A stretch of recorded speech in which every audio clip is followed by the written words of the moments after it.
impacted the Atlanta Hawks. He missed the previous 2 games with a bone bruise in his foot. Young, a gamer. You wonder if he's got a little Willis Reed magic in him here in Game 6. Again, no Giannis tonight. Young struggled early on, turning it over. Chris Middleton in transition. Young only 3 points in the first quarter, as many points as he had turnovers. Didn't shoot it well. You could tell that injured foot, whether it was fatigue from missing the past couple of games or he just lacked the elevation, he did not have it. Drew Holiday was dominating this game in the second quarter off the turnover. Holiday. Little spin cycle right there. You saw him setting it up. Athletic finish from Holiday to put it up, and then the Bucks led by 6. It was not a terribly inspiring first half from either team. Late second quarter, Drew's going to tip it away from Bogdanovic, flip it ahead. Pat Connaughton throws it down. Bucks led 47-43 at the break. Trey had only 5 points in the first half, but he's the kind of guy that can get it going in the second half. Problem is, he didn't. If you're a Hawks fan, this guy did.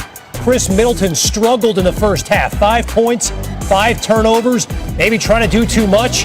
Third quarter, he did it all. Minute later, after the layup, not a lot of space. Kevin Huerter getting out to him, but he knocks down the 3. 8 consecutive points by Middleton. Deer District loving every bit of it. That one off the window, made the free throw. How about 11 in a row for Middleton? 1 minute later, he's got 13 straight points. Make it 16 straight points. The Bucks led by 16, but he wasn't done. How about another 3? 23 in the third for Middleton. The Hawks were 5 of 19 from behind the arc in the first half, 12 for 26 from behind the arc in the second half. 6 minutes to go in the fourth quarter. They simply could not stop him. And then when he was not scoring it himself, he was finding Pat Connaughton for the 3. Bucks led by 13, under 4 to go. Middleton turns it over. In transition, Cam Reddish, Clint Capella, a sign of life for the Hawks. They were on a 21-7 run, cut the lead to 6. But the Bucks get it back. Drew Holiday all the way. He had 27. And when Holiday wasn't killing him, Chris Middleton was. Holiday, the alley-oop. Brook Lopez throwing it down off the alley-oop. Lopez, who was so great in Game 5, not as strong in Game 6, but that bucket extended the lead to 10. Minute to go, 7-point game. P.J. Tucker, just his second field goal of the game. It's the 3, it's the dagger, it's the end of the road for the Atlanta Hawks, and it's on to the NBA Finals for the Milwaukee Bucks. For the first time since 1974, they're celebrating in Milwaukee. 118-107, Bucks win in 6. Here's the head coach, Mike Budenholzer. Well, first, just congratulations to Atlanta, Coach McMillan, his players. Hell of a season. Amazing. Yeah! It's sweet. These guys have put the work in all year. They deserve to go to the finals. I couldn't be more proud of them. I love coaching them, and we got more work to do. Yes, the work continues, and the Bucks have not messed around this postseason with a chance to clinch. They're now 6-0 with a chance to wrap up playoff series under Coach Bud. Now, Mike Budenholzer himself now 9-2 in clinch opportunities. That's the second best mark all time, behind only Ty Lue. The Bucks have not won a title since 1971. This will be their first trip to the finals since 1974. Milwaukee fell to the Celtics in 7 games that year, anchored, of course, by Kareem Abdul-Jabbar and Oscar Robertson in the final season of his Hall of Fame career.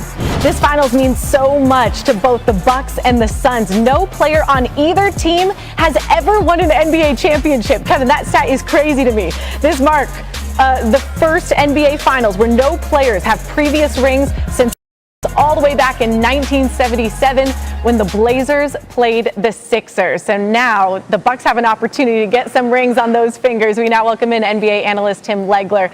And I want to start not about the start of the game or the finish of the game. It was about a third quarter by Chris Middleton, something that just was stunning to watch in this game. What did you think about that third quarter performance, Legs? Yeah, he took over the game. I mean, look, the Milwaukee Bucks understand the pressure that will be associated with a Game 7 at home.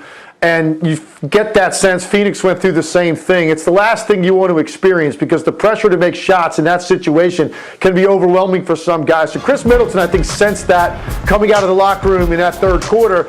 We've seen this from him throughout the last couple of postseasons. He has an explosive scoring ability that's really right up there with anybody else in the NBA when he gets rolling, because the mid-range is his bread and butter. But when he starts feeling it from deep, the way that you have to guard him changes, and he's so good and so shifty at getting you off balance. Once you have to guard him at 25 feet, it sets up every other aspect of his game. And I just thought he showed great killer instinct in that third quarter. When you look at this matchup, no, Trae Young clearly limited, no Giannis. Well, who's the next most proven offensive commodity in this series? Clearly, it's Chris Middleton. And then the next guy is probably Jrue Holiday, and then the next guy after that is probably Brook Lopez. So all of that talent on the part of the Milwaukee Bucks, that's what you're counting on if you're Mike Budenholzer. Somebody has to get hot. Chris Middleton was the most likely guy, and he showed an incredible aggressive instinct in that third quarter to basically end this game. Yeah, so one player having the game of his life, the other just wasn't able to step up and really be healthy in the most important moment of his life. That's Trae Young. And you mentioned he was limited. He really just did not look 100% at any point in this game. What did you think about his performance and what he tried to do, at least in this game? I give him a lot of credit for even going out there, because the player himself knows more than anybody else what you really feel like when you're warming up before the game. And you know what percentage of yourself you're going to be. And he was just a small fraction of what he normally is. And for me, where I saw it early on, he was so reluctant to pull the trigger on his jump shot because he just didn't know if he had the separation and lift off the dribble. Because if you think about the way Trae Young scores from the perimeter deep, it's typically off the dribble, and it's a lot of step-back threes.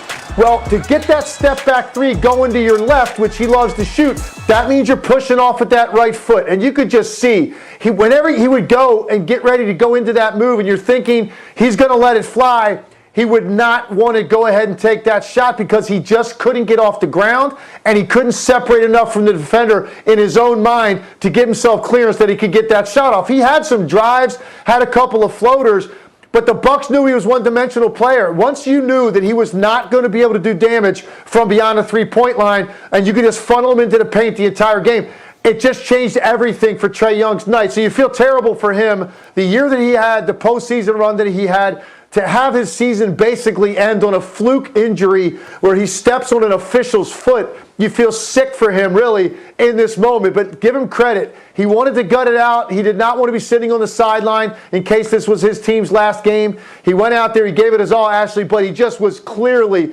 just nowhere near what they needed him to be offensively. And I think it demoralized them a little bit as a group because they knew he was going to be out there, but he just wasn't the same guy. And as a result, they were ripe for the picking, and Chris Middleton took advantage of that. Yeah, so much respect for him for really putting everything out there. Hockey tough, playing injured in the finals, you know what I mean? But just a great performance. This team has so much to be positive of. Legs, we'll talk to you a little bit later, but I do want to get to that and what this team has to look forward to, because one team has to move on and the other going home. Plenty for this Hawks team to really be excited about. They made a coaching change with Nate McMillan halfway